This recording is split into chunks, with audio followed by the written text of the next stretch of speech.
Hello everyone, welcome to my Session 3 teaching memo.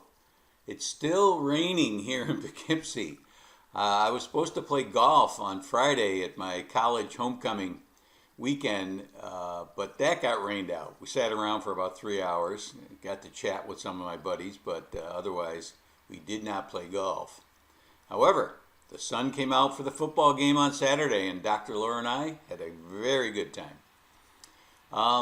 Things did not start off well for the Red Sox. I know some of you could care less about this, but Dr. Tom is passionate about the Sox.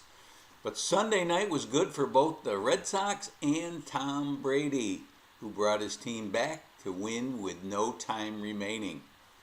I stayed up too late, and I'm feeling it today. I always felt that Houston had a better team, but I also felt that way about the Yankees. That's why we play 7 games. In the words of Bill Belichick, on to Houston. Okay, I'm going to do a little housekeeping. I'm very pleased with many of the favorite intervention presentations. They look professional, and most of you are explaining your interventions very clearly. That discussion board will be open for 1 more week. Make sure you look at the grading rubric. Many students lose a few points for lack of enthusiasm. So smile, act like you enjoy it, act like you want us to use it. I do have one concern, and that's about duplication of interventions. If you haven't chosen one yet, and most of you haven't, make sure you browse your group and the other groups before you choose one. These are small classes. I mean, there's only like 15 people in each of these classes, so it shouldn't be hard to go through and make sure no one else has picked your intervention. So to help with this process, please place the name of your intervention in the subject line. Don't just leave group 2 there or group 3. Put the name of your intervention so we can quickly go through and see that we haven't chosen one that somebody else has done already. If you haven't done that, you probably have gone back and seen that I've edited your post and done it. You also should be adding the web link.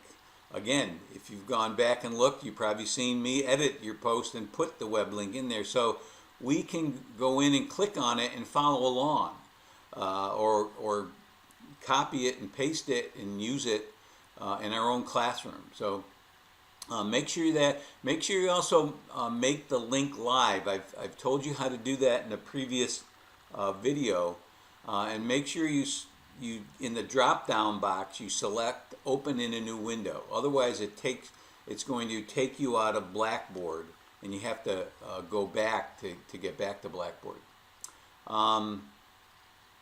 The first double entry journal on response to intervention is due at the end of this session. I have one major piece of feedback to give. When you react to a quote, so your quote for Salvia et al. Is in the left-hand column and the page number. I want to hear your voice. I want to know what you think about it, whether you disagree, whether you agree, whether you think this is possible, whether you think this is a waste of time, and then why. And avoid cutting and pasting quotes. I know there's one of the exemplar DBs where they just paraphrase. I have no idea if they understood what they were writing about. So just make sure that you let me know that you understand this by your opinions, and then those opinions have to be supported with evidence from our readings, my presentation, etc., etc. And remember to connect to my presentation. Many of you noted that in the exemplar DEJ number 2, that person reacted to my presentation many times, which to me is important. It's not the be-all and end-all, but it is important. So again, my video doesn't comment on, I don't refer to Salvia, Isseldike, and Whitmer, which is the chapter you're supposed to annotate. You should only have quotes from that in the left-hand column. Your reflections need to be in the right-hand column. And remember to have a conversation with the text. That's part of the writing quality characteristic. The quality characteristic has to do with, your opinions and connections. The writing has to do with your style, your writing style, and your grammar and spelling. So that's why I separated. This is the first time I've separated out a writing style characteristic. So I'm looking for you to have a conversation with the text. So write in a conversational style rather than a note-taking one. Again, I want to hear your voice, strong opinions, and deep connections. Some big ideas from this section. The only thing that was due was to grade the DEJ's discussion board, and I'm going to extend that due date for a week. Many of you, I'm sure, were confused and didn't know it was going to end, that you needed to make all your posts by Sunday, and that's fine.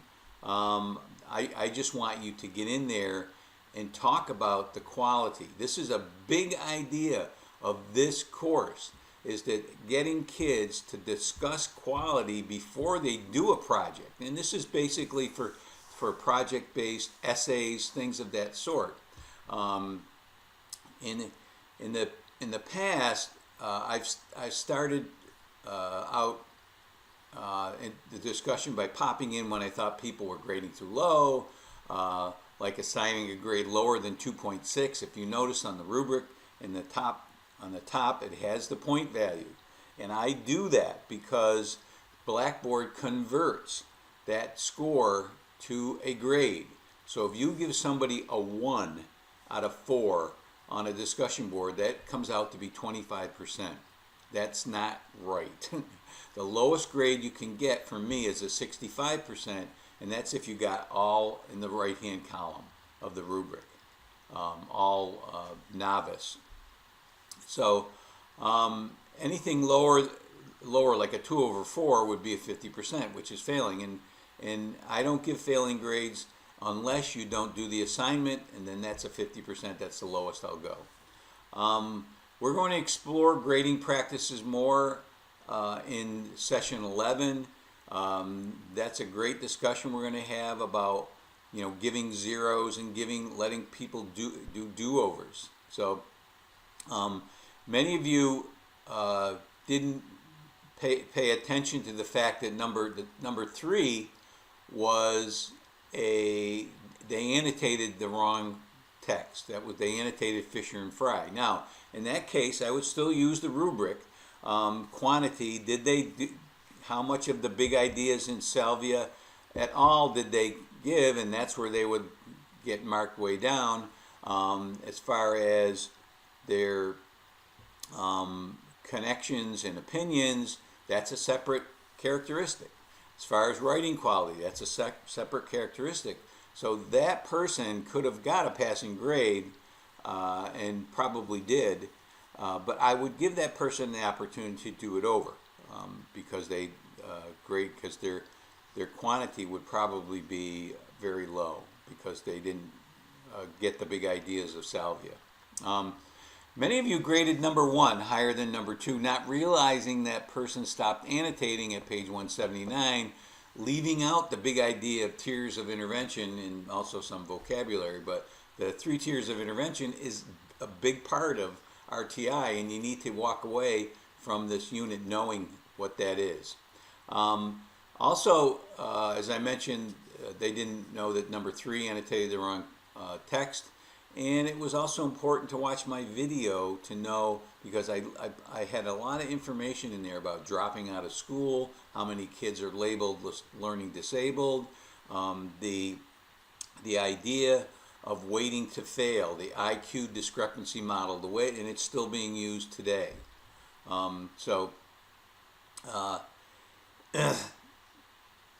That's all I have to say about that. As far as favorite interventions and response to intervention, as I mentioned, I'm excited about your videos. I think that this is a great activity for me. I love it. I get to meet you.